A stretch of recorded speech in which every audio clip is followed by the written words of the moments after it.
সোনু আর মনু ঘনিষ্ঠ বন্ধু ছিল যারা ঘুড়ি ওড়াতে ভালোবাসত। একটি আসন্ন ঘুড়ি ওড়ানোর খেলার জন্য সোনু সাবধানেই একটি শক্তিশালী ঘুড়ি তৈরি করেছিল, দৃঢ়ভাবে খেলাটি জেতার আশা নিয়ে। খেলা শুরু হওয়ার সাথে সাথে সোনুর নিপুণভাবে তৈরি ঘুড়িটি দারুণ সম্ভাবনা সহ উঠছিল।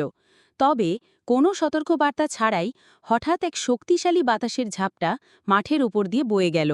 এক নিমেষে সোনুর ঘুড়িটি বাতাসের কবলে পড়ে মারাত্মকভাবে ছিঁড়ে গেল এবং নিয়ন্ত্রণ হারিয়ে নিচে নেমে এলো। ঠিক সেই মুহূর্তে মনুর ঘুড়িটি যেন জাদুময়ভাবে আরও ওপরে উঠে গেল এবং এখনকার ঝড়ো আকাশে তার সুন্দর নাচ চালিয়ে গেল।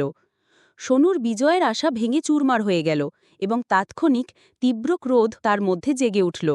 কিছু না ভেবেই সে অন্যায়ভাবে মনুকে দোষারোপ করল, বিশ্বাস করল যে তার বন্ধু কোনোভাবে প্রতারণা করেছে। ক্রোধে অন্ধ হয়ে সোনু মনুকে সজোরে ধাক্কা দিল, যার ফলে সে মাটিতে পড়ে গেল, আঘাত পেল এবং হতবাক হয়ে গেল। তখনও ক্রোধে আচ্ছন্ন হয়ে সোনু দ্রুত কাছের জঙ্গলের দিকে চলে গেল।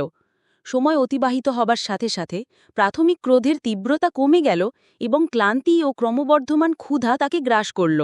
জঙ্গলের গভীরে সোনু একটি বিশাল সুন্দর আম গাছের কাছে পৌঁছাল। আশ্চর্যের বিষয়, তার নিচে মাটি পাকা আমে ঢাকা ছিল, যা গাছ থেকে পড়েছিল। কাছেই সে মাটিতে ছড়ানো অন্যান্য ফলও দেখতে পেল। তখনই তার মনে এক গভীর উপলব্ধি এলো, এই সব ফল নিশ্চয়ই সেই একই শক্তিশালী বাতাসের ঝাপটার কারণে পড়েছে, ঠিক সেই বাতাস যা তার ঘুড়ি ছিঁড়েছিল। লজ্জার একটি ঢেউ সোনুকে গ্রাস করল। সে তাৎক্ষণিকভাবে বুঝতে পারল যে তার বন্ধুকে দোষারোপ করা কতটা ভুল ছিল। মনুকে যে শারীরিক ও মানসিক কষ্ট সে দিয়েছিল, তার জন্য তার হৃদয় গভীর অনুশোচনায় ভরে গেল। সে কিছু পড়ে থাকা আম খেল, কিন্তু তার মন শুধরে নেওয়ার তীব্র আকাঙ্ক্ষায় আচ্ছন্ন ছিল। অন্ধকার ঘনিয়ে আসার সাথে সাথে সোনু দ্রুত গ্রামের দিকে চলতে লাগল। তার একমাত্র চিন্তা ছিল মনুকে খুঁজে বের করা। সে তার বন্ধুকে খুঁজে বের করল এবং আন্তরিক মন নিয়ে তাকে আঘাত করার জন্য এবং তার অন্যায় অভিযোগের জন্য ক্ষমা চাইল। মনু সোনুর প্রকৃত অনুশোচনা দেখে সদয়ভাবে তাকে ক্ষমা করে দিল এবং তারা আবার বন্ধু হয়ে গেল।